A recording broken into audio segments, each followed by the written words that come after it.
Selamat datang kembali di segmen analisa. Tahapan akhir dari persidangan kasus Brigadir Joshua sudah di depan mata. Dan Putri Chandrawati sudah disampaikan oleh jaksa penuntut umum dengan tuntutan hanya 8 tahun penjara saja. Tetapi menurut keterangan dari pengacara Putri Chandrawati, Febri Diansyah, sepertinya 8 tahun penjara saja pun tuntutan dari JPU menurut tim mereka itu masih terlalu banyak. Karena menurut dia ada banyak sekali catatan, paling tidak secara sekilas ada 8 tuntutan jaksa yang dinilai itu mengada-ada ke Putri Chandrawati.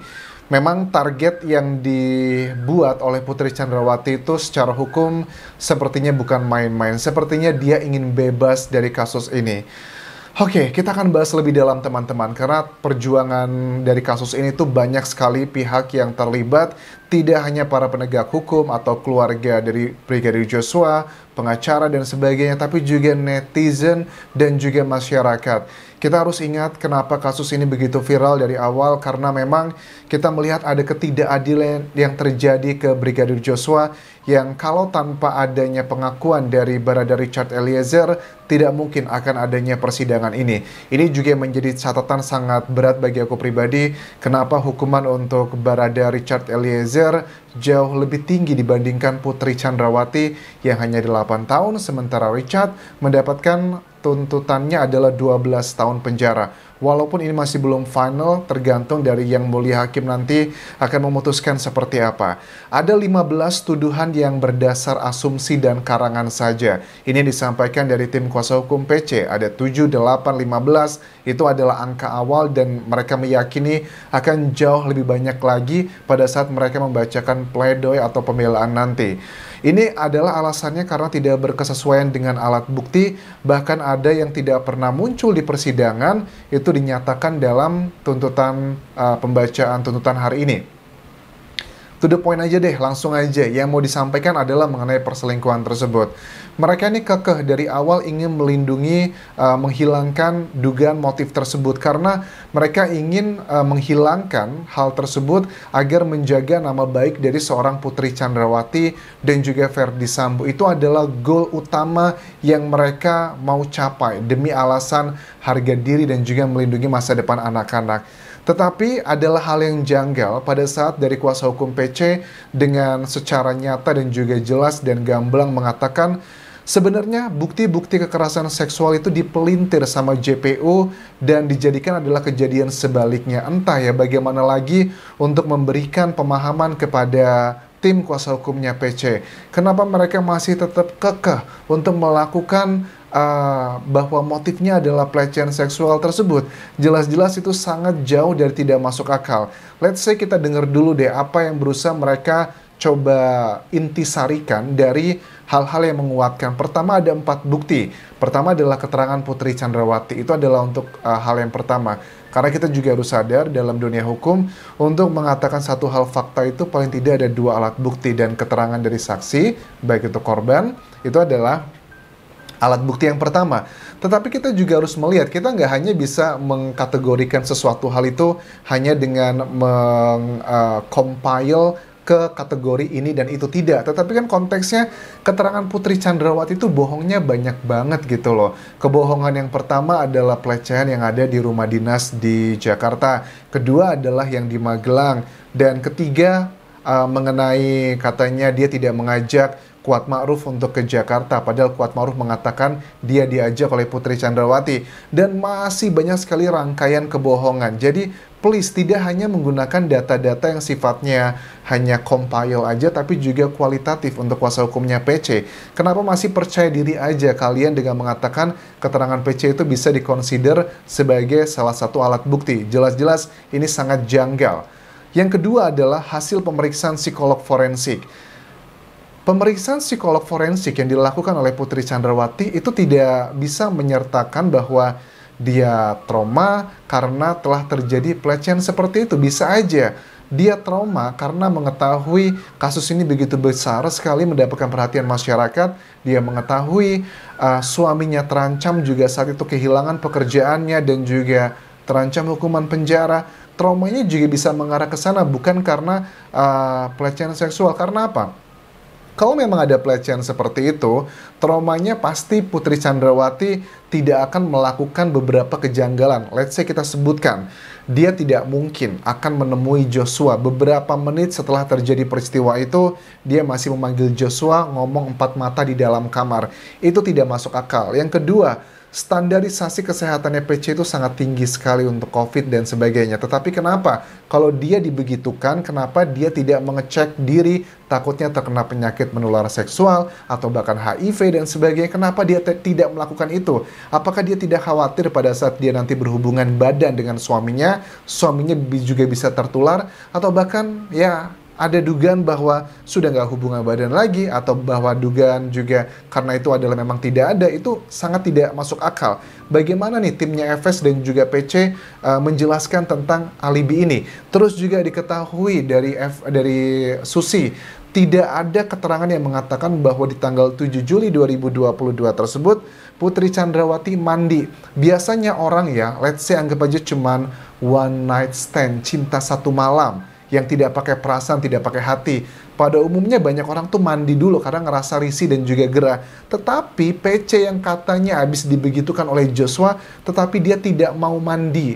Kenapa seperti itu? Apakah dia ngerasa nyaman? Karena kadang orang kalau sudah terbiasa berhubungan dengan orang yang sudah ya terlepas cinta atau apapun, dia ngerasa nyaman aja kalau ada aroma tubuh dari orang yang disayanginya. Apakah seperti itu juga? Karena memang JPU dengan tegas mengatakan motifnya adalah karena perselingkuhan tersebut. Walaupun aku sangat yakin ini berhubungan dengan relasi kuasa, Joshua tidak mau melayani Putri Chandrawati. Dia dipaksa, kalau tidak dia akan dikriminalisasi.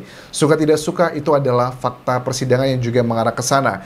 Kemudian juga keterangan saksi yang berkesesuaian di pasca kejadian, kata kuasa hukumnya PC. Ini aku tangkap adalah keterangannya Susi dan juga Kuat Ma'ruf. Come on lah, Susi dan Kuat Ma'ruf itu banyak kebohongan di persidangan. Dikatakan bahwa Susi melihat adegan-adegan tersebut setelah pasca terjadinya hal tersebut, di mana bahkan juga mengkutip menurut kuasa hukumnya PC, Richard juga mendengar PC menangis pada saat dia menelpon di Magelang tersebut. Tetapi kan tangisan tersebut tidak meyakinkan kita bahwa telah terjadi peristiwa tersebut. Bisa aja dia kepergok, bisa aja dia ketakutan, bisa aja menangiskan karena banyak hal. Menangis itu adalah sebuah action dengan penyebabnya bisa berbagai macam hal. Ada orang menangis karena bahagia, ada orang menangis karena sedih, ada orang menangis karena galau. Itu banyak sekali. Jadi apa-apa yang disampaikan dari kuasa hukumnya PC itu kesannya adalah ilmiah, data-data real, tetapi kalau kita bedah lebih dalam, nggak bisa seperti itu. Harus ada data kualitatif. Tapi bukankah kalian seharusnya sudah bahagia ya? Senang gitu kan ya? PC cuma mendapatkan 8 tahun, tuntutannya adalah 8 tahun penjara. Tidakkah itu cukup puas? Kalian bisa mikirin nggak sih? Apakah mungkin 8 tahun lagi seandainya ini yang nanti menjadi putusan hakim, Joshua bisa dihidupkan kembali? Itu kan tidak mungkin akan terjadi seperti itu. Bagaimana perasaannya orang tua Joshua, orang tua dari Barada Richard Eliezer yang harus mengorbankan diri mereka? Kenapa aku bilang Richard Eliezer juga? Kayak Kuat Ma'ruf dan juga Ricky Rizal. Setelah mereka menjalani proses hukumannya, mereka bisa hidup damai, bisa hidup tentram, tidak ada musuh sana-sini. Tapi berbeda dengan Richard Eliezer, pada saat kasus yang telah selesai, dia menjalani hukumannya, bahkan dia juga terancam kehilangan jabatannya atau posisi dia sebagai anggota Polri. Dia masih akan mendapatkan ancaman-ancaman dari orang-orang yang membela Verdi Sambo. Itu tidak akan hilang selamanya. Ini juga tidak masuk akal gitu dengan jaksa penuntut umum. Di sisi lain, aku sedang membahas secara logika dengan berbagai macam sakit hati yang kita alami karena JPU kenapa membacakan tuntutannya seperti itu. Kita masih punya harapan adalah dengan final decision dari Yang Mulia Hakim. Mudah-mudahan kualitas hakim di Indonesia, terutama yang menangani kasus ini, adalah kualitas yang terbaik yang kita miliki. Bukan tentang kecerdasan, bukan tentang pendidikan yang tinggi, tetapi adalah kualitas hatinya. Kita tahu hakim juga manusia biasa, tetapi bagaimanapun juga hakim adalah wakil Tuhan di dunia ini. Kita sangat berharap sekali, kita sudah sangat, masyarakat Indonesia begitu kecewa, bahkan jujur pada saat aku mendengarkan tapi pembacaan tuntutan untuk Richard dan juga Putri Chandrawati, aku tuh nggak sadar ya, tiba-tiba tuh aku meneteskan air mata gitu. Inikah cerminan kualitas hukum di Indonesia? Dan aku yakin bukan cuma aku aja yang meneteskan air mata. Ada banyak orang di Indonesia yang begitu percaya dengan jaksa, tetapi tiba-tiba jelek. Kok begitu tuntutan yang dibacakan oleh jaksa? Ya sudahlah, itu sudah terucapkan, tidak bisa dirubah lagi. Yang bisa kita perjuangkan adalah dengan membahas ini secara logika.